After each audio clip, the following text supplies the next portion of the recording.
माणवसा शेष गुरुवार मु दीदी घर पलि आसी बहुत कम दीदी घरे चिता केते सुंदर भाई पड़ी आठी माँ माण बस मो प्रभु मैंने बस तो केते बढ़िया से ठाकुर घर सजाई तो ये दीदी पूजा पूरा पिठा पिठा सब विभिन्न प्रकार पिठा पूजा हुए ठाकुर पाखे तो सब दीदी मंडा पिठापाई करते प्रकार पिठा तांकर हुए तो एपटे पिठापाई प्रस्तुत चलते दीदी बहुत कम एका हैराणी होती तो से मत डकई तो ये सब बिरी चितौ कौन सब आमर ये कौन पुर हाँपाई बहुत किसी बनाई रखाई आउ सी किसी चकुली पिठा बनई दौरान आउ मत भी कहले तुम किसी चकुली पिठा बनई दियो कारण दीज न मिसले काम हेनी एपटे दीदी भी बढ़िया से चिता माने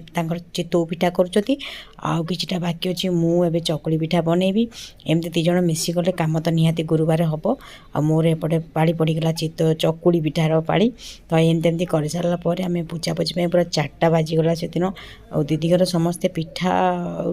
तरकारी कौन होता समस्ते खाइबे आ मुझे जाइए मु पिठा खाएनी तो दीदी एपटे टिके पिठा पिठा कर सारी ये कौन टे चितार भी पिठा पूजा हुए दीदी पिठा पूजा करते मत कहले ठाकुर जी बही पड़ा आम दिहन टे बही पढ़ीदेलु तापर शेष में तो पिठापणा खाईदे मु पिठा खाएनी मो भात खाई बोली लेंबू टिके नथिला घरे आ दीदी सैड्रे दीदी घर सैड्रे आपार्टमेंट अच्छे आम आपार्टमेंट को चलीगलु ऊपर बहुत किसी गछ अच्छी बाबू कहले कि ऊपर गछ अच्छी लेंबू गछ जाकि नहीं आस देखिलु आसिक बहुत बढ़िया लगे आपार्टमेंट बुलिलु आठी लेंबू किसी भी ना आम सेमती जाऊँ आ घरे जहाँ भी भात डालमा होती एमती लेंबू नथिले भी कंचा लंका चकड़ी खाईदेवी तो आम आपार्टमेंट को आसिलु बुलिलु बहुत मजा मस्ती है आज गुरुवार एमती गला आपण मैंने समस्त मो वीडियो को देखी एंजॉय करंतु आ माँ गुरुवार वीडियो बहुत भल लगे समस्त आपण मैंने देखंतु जय माँ लक्ष्मी।